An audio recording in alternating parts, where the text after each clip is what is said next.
하나님의 말씀 요한복음 6장 47절부터 51절까지입니다.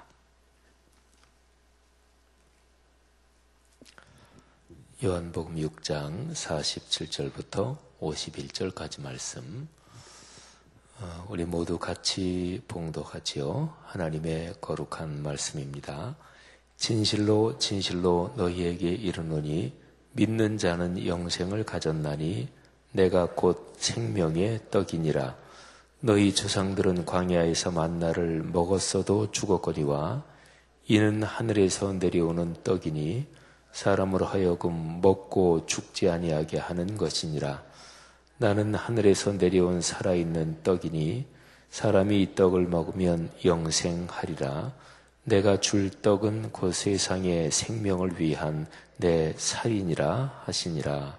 아멘. 요한복음 6장은 아주 대조적인 두 장면으로 구성되어 있다. 전체를 그렇게 보시면 돼요.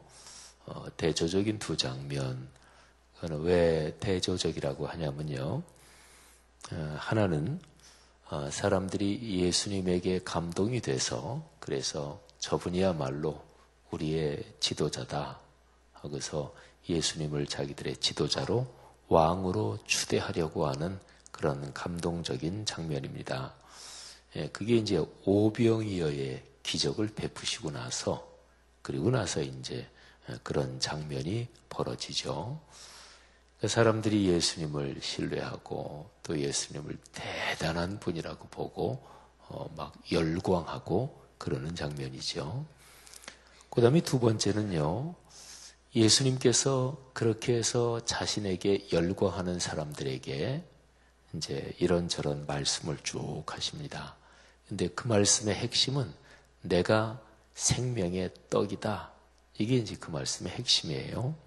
그리고 좀 더 직접적으로 말하면 예수님께서 내 살을 먹고 내 피를 마시는 자는 영생을 얻는다. 좀 이해하기 힘든 말이죠. 살을 먹고 피를 마신다. 그건 직접적으로 생각하면 아주 끔찍한 일이잖아요. 오늘날 우리 그리스도인들은 예수 그리스도의 십자가의 희생, 또 십자가에서 흘리신 보혈, 또 그거를 기념하는 성찬 예식, 이제 이런 거에 익숙해져 있기 때문에 괜찮은데, 근데 전혀 그렇지 않은 사람이 내 살을 먹고 내 피를 마신다. 그러면은 이건 아주 끔찍한 거잖아요. 그리고 실제로 예수님의 이 말씀 때문에 초대교회, 가장 초기 교회 시절에 그리스도인들에 대해서 그런 비난이 있기도 했습니다. 말하자면 그리스도인들은 사람을 이렇게 해치고 그 피를 마신다. 이런 비난이 있기도 했어요. 역사적으로. 오병이어의 기적을 본 사람들이 얼마나 열광했는지 이제 요한복음 6장을 읽어보면 6장 앞부분부터 오병이어의 기적이 쭉 나오죠. 그래서 21절까지 나오는데 이제 해가 저물고 하룻밤이 지났을 거 아니겠어요? 근데 오병이어의 기적 때문에 열광한 사람들이 예수님을 또 찾아오는 거예요. 그래서 예수님을 찾아와서 보니까 안 계셔요. 그래서 또 배를 타고 또 가고 막 이런 장면이 기록이 되어 있습니다. 그러니까 이 사람들이 얼마나 열광했을까요? 그 전날에 광야 산자락에서 오병이어의 기적을 본 사람들이 막 열광하는 거죠. 그리고서 이제 날은 저무니까 집에 가서 잠을 자고 그리고 나서 그 다음날 일찌감치 또 예수님을 찾아온 거예요. 그러니까 이 사람들은 예수님에게 얼마나 충성스러운 사람들이에요. 말하자면 예수님을 신뢰하고 믿고 따르는 사람들이죠. 예수님은 근데 이들에게 진리에 대해서 정확하게 말씀하십니다. 그게 바로 생명의 떡, 또 내 살을 먹고 내 피를 마시는 자가 영생을 가졌다. 바로 이런 내용인데요. 근데 그 내용 때문에 사람들이 시험에 듭니다. 시험에 들어서 저 양반 참 좋은 사람 같았더니 무슨 이상한 얘기를 하네. 그러면서 사람들이 예수님에게서 떠나가요.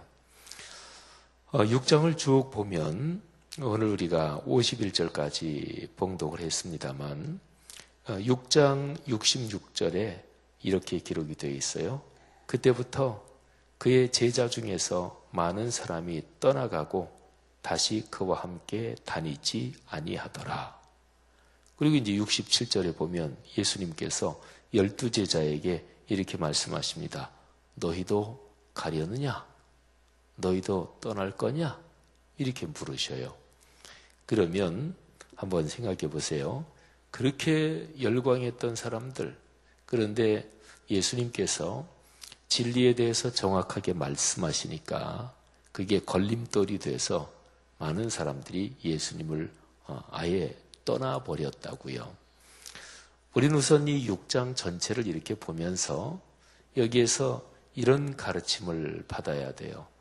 통상적으로 그리고 보통은 사람들이 진리에 대해서 귀가 열려 있지 않습니다. 그리고 진리에 대한 갈망이 있지 않습니다.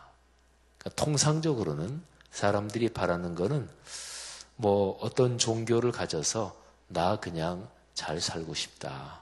나 위로해주고 나 편들어주고 그냥 내 마음 이렇게 그냥 좋다고 해주고 그냥 이런 거를 바라는 거예요.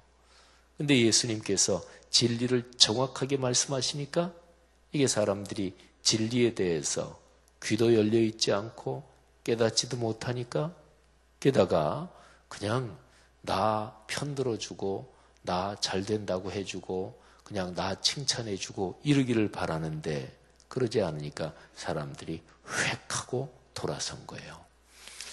여러분, 우리 자신의 신앙을 돌아보면서 내가 진리에 대한 열망 또 사모하는 마음이 진짜로 있는지 이런 거를 늘 살펴야 됩니다. 그래서 내가 예배드리고 또 주님을 믿고 인생길을 걸어가면서 진리를 더 알고 싶다. 그리고 진리에 더 깊이 들어가고 싶다. 또 진리에 대해서 겸허하게 배우려는 자세, 이거를 가져야 돼요. 그러니까 이런 성찰이 없으면 신앙생활하면서 그냥 일반적으로 편한 표현으로 얘기하면 신앙생활하면서 삐져요. 그러니까 나 좋게 안 해주면 삐지는 거예요. 그거는 이제 진리에 대한 갈망이 없는 거죠. 오늘 여기 본문 말씀에서 예수님께서 이런 표현을 하시죠. 진실로 진실로 너희에게 이르노니 믿는 자는 영생을 가졌나니 내가 곧 생명의 떡이다. 이렇게 말씀하시죠. 여기서 바로 이어지는 구절에서 너희 조상들은 광야에서 만나를 먹었어도 죽었다. 그런데 나는 하늘에서 내려오는 떡이다. 그러니까 어제 오병이어의 기적을 베풀었을 때 거기에 모였던 많은 사람들 5,000명이나 되는 사람들이 머릿속으로 뭐를 떠올렸냐면 구약시대 때 광야에서 자기 조상들이 만나를 먹었던 그 사건을 떠올린 거예요. 와, 구약시대 때 우리 조상들이 만나를 먹었던 그 하늘의 만나, 그 사건이 다시 일어났다. 이렇게 생각하면서 막 열광을 한 거죠. 예수님께서 바로 그 다음 날 열광하면서 예수님을 찾아온 사람들한테 이 얘기를 한 까닭이 바로 그런 거예요. 너희 어제 오병이어로 5,000명이나 되는 사람들이 먹었을 때 우리 조상들 시대에 있었던 구약 시대에 있었던 그 하늘의 만나 사건이 다시 재현됐다. 그러면서 흥분하지 않았느냐? 그런데 우리 조상들은 만나를 먹었지만 죽었지 않느냐? 그런데 하늘에서 내려오는 생명의 떡, 나를 먹는 사람은 죽지 않는다. 이렇게 말씀하시니까 사람들이 도무지 이해가 안 됐을 거예요. 우리는 오늘날 예수 그리스도의 십자가 사건 이후에 우리가 살고 또 우리가 그 모든 비밀을 다 아니까 괜찮지. 한번 생각해 보면 여러분이나 제가 바로 이 자리에 있었어도 여러분이나 저도 시험에 들고 걸림이 돼서 떠났을지도 모르는 일입니다. 하나님의 거룩한 말씀은 사람의 지성으로 이해하고 또 어떤 사람이 경험이 많다 그래서 깨닫는 것이 아닙니다. 그것은 하나님께서 우리에게 열어주셔야 되고요. 그리고 거룩한 영을 보내주셔서 우리에게 깨달음을 주셔야 되는 거예요. 하나님의 은혜인 거죠. 우리가 지금 요한복음 6장을 묵상하고 있잖아요. 근데 요한복음 16장으로 넘어가면 이런 말씀이 있습니다. 그러니까 예수님께서 요한복음 14장, 15장, 16장에서 성령이 오신다 이런 얘기를 하시거든요. 그런 얘기를 하시면서 제자들에게 이렇게 얘기를 하십니다. 한번 들어보세요. 요한복음 16장 12절 그리고 13절, 14절 세 절 말씀을 제가 한번 읽어보겠습니다. 내가 아직도 너희에게 이를 것이 많으나 지금은 너희가 감당하지 못하리라. 그러나 진리의 성령이 오시면 그가 너희를 모든 진리 가운데로 인도하시리니 그가 스스로 말하지 않고 오직 들은 것을 말하며 장래 일을 너희에게 알리시리라. 그가 내 영광을 나타내리니 내 것을 가지고 너희에게 알리시겠음이니라. 아멘. 여러분 여기에서 예수님이 말씀하시잖아요. 너희가 지금은 내가 얘기해도 감당하지 못한다. 얘기해도 알지 못한다. 그러니까 진리의 성령이 오시면, 그런데 진리의 성령이 오시면 그 진리의 성령이 너희를 진리 가운데로 인도해 주실 것이고 너희가 깨닫고 그리고 이해하게 되고 그 복을 누리게 될 것이다. 이런 말씀이 있죠. 여러분 그래서 신앙생활 하면서 늘 겸허하게 성령 하나님, 주님 저를 가르쳐 주십시오. 제게 깨달음을 주십시오. 이런 겸허한 마음을 가져야 되는 거죠. 우리가 보통 신앙생활 하면서 이런 얘기를 많이 듣잖아요. 교육 수준이 높다 그래서 하나님의 말씀을 더 잘 깨닫고 그러는 건 아닙니다. 가방끈이 길다고 해서 말씀을 더 깊이 아는 게 아닙니다. 이런 얘기를 보통 많이 들으시잖아요. 그죠? 근데 그런 얘기 들으면 성도들 중에서는 에이 그냥 뭐 그렇게 말씀하시는 거겠지. 아무래도 가방끈이 긴 사람이 더 말씀을 잘 배우고 또 더 잘 깨닫겠지. 이렇게 속으로 생각하는데 근데 이거는 진짜로 그게 아니에요. 그게 진짜로 말 그대로예요. 제가 교회 역사를 전공한 사람이거든요. 근데 교회 역사 중에서 교회 2000년 역사에서 막 신앙이 타락하고 또 교회도 그냥 막 타락하고 뭐 지도자들도 타락하고 이럴 때요. 그럴 때 하나님께서 당신의 어떤 사람들을 보내서 이제 부흥운동, 다시 순수한 신앙의 운동이 일어나게 하셔요. 근데 그런 신앙의 운동이 일어날 때 거기에서 굉장히 많이 배운 사람들, 가방끈이 긴 사람들, 그런 사람들이 막 모여가지고 그런 게 아니고요. 그럴 때 뭐 이제 시대마다 다르긴 한데요. 그런데 제일 중요한 게 순수하게 주님을 사랑하는 사람들, 이런 사람들이 하나님께서 사용하시는 사람들입니다. 제가 박사학위 논문을 쓴 경건주의 운동, 여기에서도 그 당시에 이제 공부를 많이 한 어떤 목사님이 한번 사람들이 이렇게 성경을 읽고 기도하는 걸 보고 놀랍니다.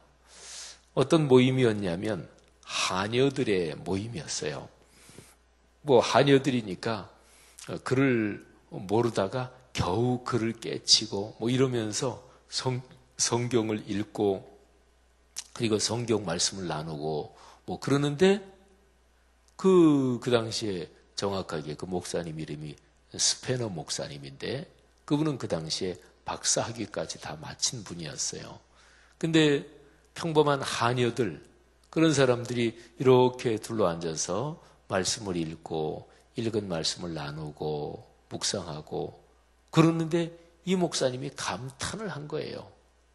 그래서 이 목사님이 그때까지는 이 목사님이 이렇게 인도하는 소그룹 작은 모임이 있었거든요. 근데 거기에서는 성경을 읽지 않았고요. 그냥 좋은 신앙 서적을 읽고 있었어요. 근데 이제 스페너 목사님이 하녀들이 모여서 그렇게 하는 걸 보고서 감동을 받아서 아, 그래. 신앙 서적이 아니라 성경 말씀을 읽고 묵상하는 게 맞지. 이렇게 깨달아요. 그래서 이분이 그 모임에서 이분이 직접 인도하는 모임에는 거기에는 요즘으로 말하면 변호사도 있고 학자도 있고 지식인들이 많았어요. 근데 거기에서 여러 신앙 서적이 아니라 성경을 읽고 묵상하게 되고 그러면서 이제 거기에서 하나님의 역사가 일어나게 돼요. 그러면 보세요. 성경 말씀을 겨우 글을 깨친 하녀들인데 이 하녀들이 굉장히 깊이 은혜를 받고 이러는 걸 보고 그 당시에 스페너 목사님이 놀랬단 말이에요. 그리고 가정 예배를 드리다 보면 예를 들어서 애들이 초등학생이다. 뭐 이렇게 이런 조그만 애들이 있는 집에서 부모들이 가정 예배를 드리면서 성경을 읽고 너 오늘 성경 읽으면서 무슨 생각했니? 오늘 읽은 부분에서 어떤 게 좋았니? 이렇게 해서 애들하고 나누다 보면 부모가 아이들이 묵상하는 거에 대해서 놀래고 감동받고 그런 거는 비일비재합니다. 사랑하신 여러분, 하나님의 말씀을 깨닫고 그 말씀이 우리의 삶에서 막 살아 움직이는 거 이게 모든 복이 오는 통로예요. 그러니까 말씀을 깨닫기 위해서 이렇게 새벽 예배 또는 주일 예배, 수요 예배에서 말씀을 전하는 시간이 있는 거잖아요. 근데 누가 말씀을 깨닫습니까? 가방끈이 길다고 말씀을 잘 깨닫는 게 아니다. 보통 이렇게 하는 얘기가 괜히 하는 얘기가 아니라 진짜로 그런 거예요. 하나님의 말씀은 겸허하게 사모하는 마음을 가지고 진리를 더 사랑하는 마음을 가지고 그런 사람에게 성령께서 오셔서 깨달음의 문을 열어주시는 거예요. 성도 여러분들이요. 오늘 하루도 그런 하나님의 말씀이 우리의 삶의 역사에서 복을 누리는 하루가 되기를 주의 이름으로 축복합니다.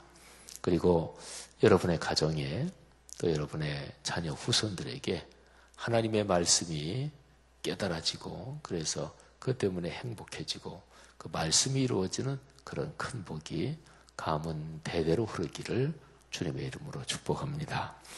하나님 아버지 은혜 감사합니다. 하나님의 거룩한 말씀이 우리의 삶에서 살아 움직이며 또 우리의 삶에 넉넉하게 이어져 흐르게 하옵소서.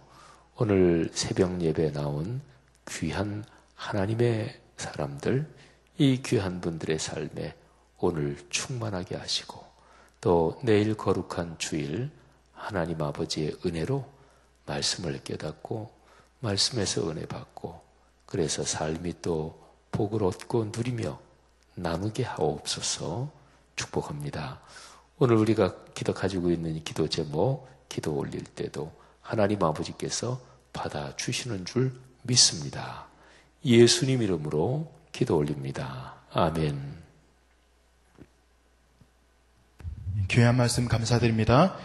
이 시간 다음과 같은 기도의 제목으로 함께 우리 함께 공동기도문 사역에 대한 기도 교독하면서 기도하겠습니다. 성경대로 우리 사역의 지평이 온 우리를 품게 하옵소서. 위원회 사역, 교구 사역, 말씀삼 성경대학 사역을 축복하셔서 말씀과 성령의 충만으로 인격과 일상이 거룩해지게 하소서.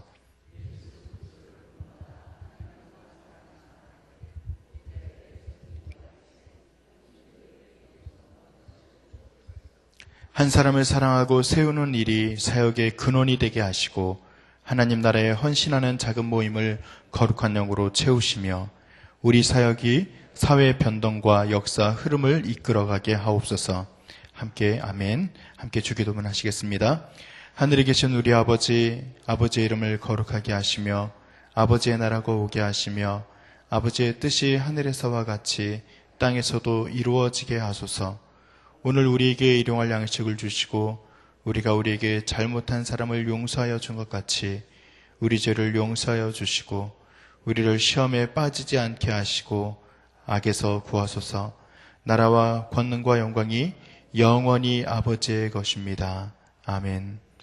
이 시간 다음과 같은 기도의 제목으로 함께 기도드립니다. 지금 들은 말씀이 내 삶으로 이어질 수 있도록 기도하시기 바랍니다. 성경 이천 통독을 통해서 말씀의 복이 충만하게 하시고 주일 예배 가운데 복을 주시고 말씀을 준비하고 전하시는 담임 목사님에게 능력을 더하여 주시옵소서. 내일 성찬식을 통해 주의 임재와 현존을 경험할 수 있는 시간이 되게 하시고 또 오늘 진행되는 하나원 문화체험 사역을 통해서 주 안에서 잘 진행될 수 있도록 인도하여 주시옵소서. 토요일 새벽 예배 이후에 진행되는 묵상 카페와 그리고 우리 교회의 다양한 묵상 모임들이 활성화될 수 있도록 인도하여 주시옵소서. 시애틀 로고스 라이프 교회 및 미션 센터를 축복하여 주시옵소서. 오늘과 내일 진행되는 태아영화부 여름 성경학교를 통해 다음 세대가 세워질 수 있도록 인도하시고 또 수도권에서는 안전하게 지나갔지만 또 태풍 솔리구로 인해서 어려움을 겪는 이들이 있습니다. 그분들이 회복될 수 있도록 또 우리가 중보하기를 원합니다. 공동 기도문의 기도 제목과 각자의 기도 제목을 따라 기도하시다가 삶의 자리로 나아가시겠습니다.